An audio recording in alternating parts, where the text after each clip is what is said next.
Every time I post a photo of one of these lined vases online, I'm inevitably asked how I go about making them. Fundamentally, they are so simple. It's quite literally just a coil of clay that's attached to one side of the pot and worked thereafter into a very sharp line. Although it is often the very subtle, simple things that end up actually being quite difficult, as with work that is so minimal, there's just no room for error. So, in this video I'm going to take you through the process of attaching these lines onto 3 angular vases, whilst discussing some of my design philosophies. I'll begin with trimming the vase itself, as there are some factors to consider when turning this that will help with the next stage of attaching the line. I begin by centering the vessel on some slip, and as you can see, this is what happens when you use too much water. The pot will just slide around continuously without actually sticking. You always need to use a bit less than you think. When there is the perfect amount, it sticks and holds fast, but I do seal the bottom with a plastic kidney just to make sure it's really stuck. And then the first thing I did was just push the rim out ever so slightly, as there was a very subtle undulation I had to deal with. The next step is beveling that thicker top edge so it comes to a crisper, finer point. I purposefully leave them quite thick at the throne stage, as a slightly more sturdy rim will help the vessel keep its shape as it dries out to leather hard. And then at this stage it can be thinned out and refined. Now this is the area where the line is going to attach, so I make sure not to trim any part of this too thin, as if I do, the process of attaching the line to the vessel can distort the shape of it, or as you're joining it on, attaching the line onto a scored and slipped area, the wall itself can buckle inwards, which can just completely destroy the aesthetic of the piece. Again, as visually these are so simple, any distraction from the shape is something I want to avoid.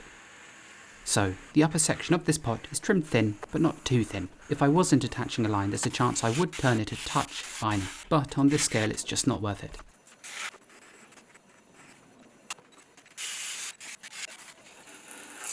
With the 3 planes of the outer walls trimmed, all that's left is the foot. The metal wheel head is scraped clean so nothing sticks into the rim, and then I very lightly place it down. I also lightly tap center it, as if the walls are whacked too hard, you can distort them, and any harsh, abrupt movement across the wheel head can cause the rim to be damaged, especially if it passes over one of the grooves in the metal. There isn't much to say about the foot, and you've probably watched me trim these hundreds of times by now, but typically I begin by flattening them, then I turn a beveled edge around the outside, and then I hollow out a portion in the centre to remove the last bit of weight from the vase. When glazing these pots, sometimes the interior shape is coated quite thickly, and much of that can end up pooling in the very bottom of the internal shape. This means if I were to leave my pot slightly bottom heavy to begin with, then once fired with all that additional glaze heaped on the inside, it can end up being much heavier than I'd like. Hence why I'm so adamant about removing as much material as I can from the bottoms of these. I then burnish the very bottom of the foot, the part that will actually come into contact with the kiln shelf during the firing. And it's also the only part that won't be coated in glaze, so I go that extra mile here to make sure the clay work is very smooth and even, and void of any significant maker's marks. I'm making 3 larger lined vases in this video, but here's a batch of medium vessels I've already made, with shapes that vary slightly, but what's making the biggest difference is the placement and length of the line itself. Sometimes they spring directly from the lip and travel down, whereas others start from the midpoint of the vase but don't quite reach the rim. And despite the shapes of the vessels being similar, as the line changes from piece to piece, it really creates some sense of movement across them. Anyway, let's get back to the vase at hand. Now, as this piece has just been trimmed, I've carved away the outer layer, revealing softer material inside, which can, in some instances, if you're trimming a pot that's on the softer side, leave you with a piece at this stage that is too soft to attach the line to. If that has happened, I'd wait about 20 to 30 minutes for the form to stiffen up before joining the line onto the vase. In the case of these 3 vases though, they were on the firm side of leather hard to begin with, so I should get away with it. Additionally, as I work, I keep the opening braced with a round shape, normally a pot of mine that slots into the opening nicely. This way I can work on the side whilst pressing down from on top, which helps to keep the rim round throughout this process. In terms of the clay I'll use for the line itself, I want it to be soft, but not really soft. You should be able to roll it easily into a coil, like this, without it sticking excessively to the workbench. I want this to dry relatively quickly as I'm attaching it, as I won't be able to fashion it into a very crisp line until it borders on being leather hard. As for the coil itself, essentially I just want something that's even, something that has the same thickness throughout its entire length, and I suppose for something like this, if you do struggle to roll out coils, you could use an extruder to make lengths that are perfectly formed, but this is what works for me. I then cut it shorter, as I'm not going to need this entire length, and I normally slice away the section that feels less even, if there is one.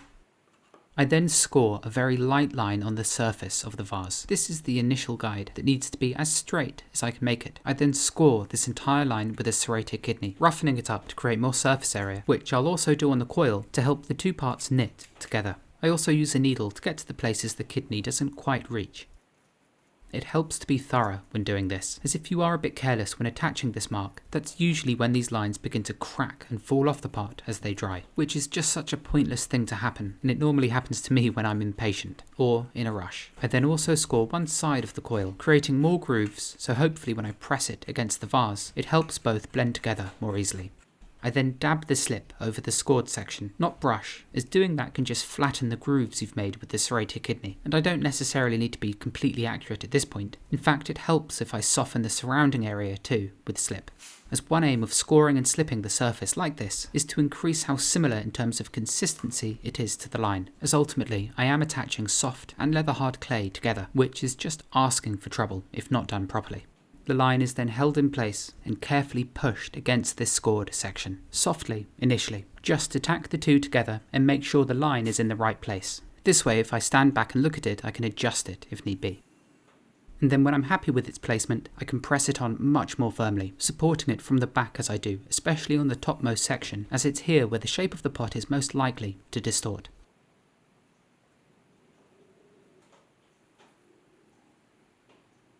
Then, once roughly joined, I trim away the excess on top and bottom, and I purposefully leave myself a bit of excess material towards the top. This way I can blend it into the rim a bit better.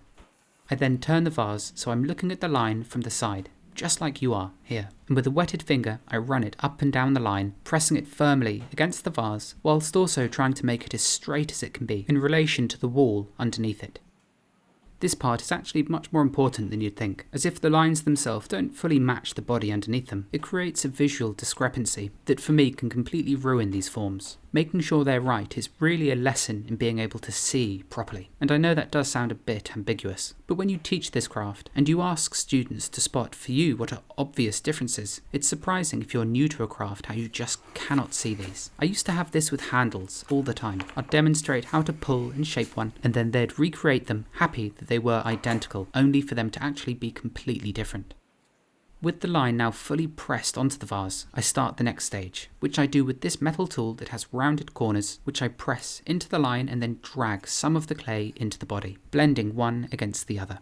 I do this little by little, as if I attempt to blend too much of the line in one movement, it can cause the entire protrusion to be dragged in that direction.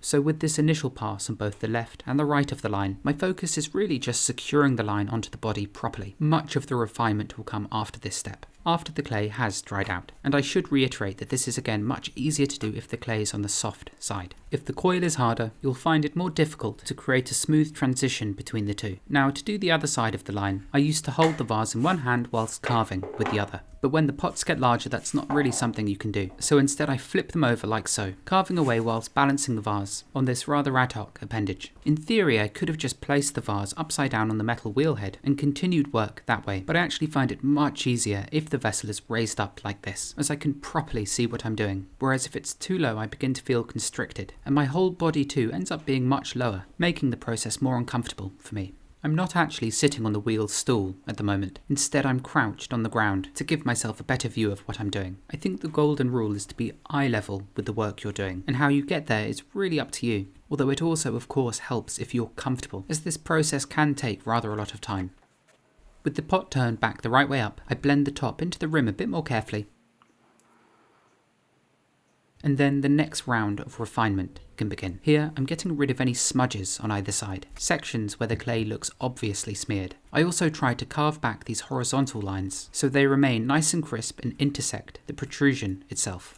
The line has really dried up after all of this work, and next I use a sharp tool with a tungsten carbide tip to carve over the tops of the lines, making them pretty much as straight as they can be. Normally when doing this I'm only removing a very small fraction of clay, but perhaps the most important part is creating a more defined angle in the centre of the line where it changes direction. Doing this can sometimes change the shape of the line, causing it to be thinner or thicker in some parts. So I fettle over both the right and left side of the line one last time, and it's here where I'm making it as crisp and sharp and straight as possible.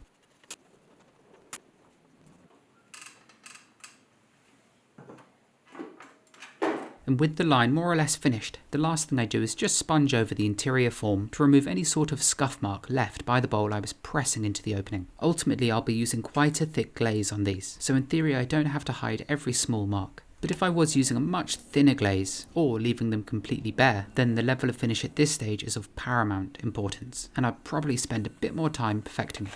Although I do have a bit of a secret with these lines, and that is, if they're not perfect at this point, I simply biscuit fire them to 1000 degrees Celsius, and then I'll use diamond sanding pads to straighten up any inconsistencies and to make the line as pristine as possible. Sometimes it's easier to wait until the pot has been bisque fired, as the clay is harder and you can make those last minute adjustments without worrying about damaging the line.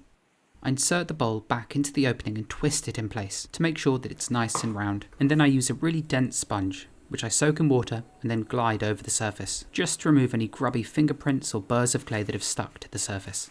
And here's the most important part of this process. The vase is wrapped up in plastic, and I'll leave it sealed like this for a week or two, so that it can dry really slowly. I know this is overkill, but I have the time, and I don't need to rush the finishing of these, and by drying them slowly, the pots themselves will warp less, and there's much less of a chance that the lines will crack. It's slow work that I always look forward to, especially compared to those days where I throw hundreds of mugs or bowls. I suppose this is more akin to hand building in many ways, and I really love fashioning these lines that give the pieces a face, an obvious direction to display them. Although God knows I need to build a proper raised chuck from this, instead of one constructed from parts that can slip and slide around. It took me about 20 minutes to fix the damage to the piece, but I think I got rid of all the indentations.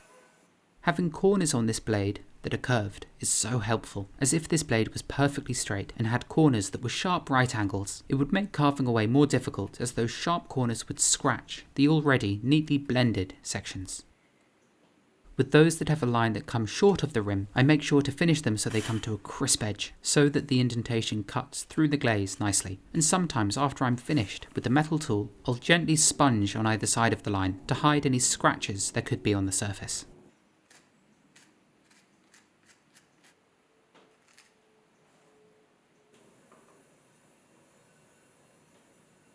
That's 2 down, 1 to go. It's incredible how something so simple takes me such a long time. I imagine each of these takes about 15 to 20 minutes, and it's absolutely something I try not to rush. Whenever I post these shapes, I always get lots of questions too about the functionality of the line. There is no physical purpose of it, beyond creating a mark that makes this pot easier to direct and position. Often chawan, Japanese cups for drinking matcha tea from, will have one side of the vessel designated by the maker as its face. It's normally the most interesting side of the pot, and when the tea-filled cup is handed to another person, it's done so face forward. And I suppose with these it's sort of what I'm doing. I'm designating a face, a direction you'd display this vessel at home, as they are sculptural objects after all. I don't make them with any function in mind. They're more akin to sculpture, but you can, of course, place flowers inside them. So, that's how I attach the lines to these, to all of you who ask. My new tactic is just to send this video to those who raise the query. It's simple, yes, but complex in many ways too, and it's a feature that I really need to expand to the rest of my body of work. I've done it here and there in the past, but I need to be more consistent. So if there is a shape you'd think might look particularly good with a line like this, let me know in the comments and I'll see what I can do. Of course, I can't end this video without showing you some finished examples. These are some of my recent favourites. The line, a continuation of the rim, and a feature that breaks through the glaze to reveal a slightly different colour as the glass thins out over it.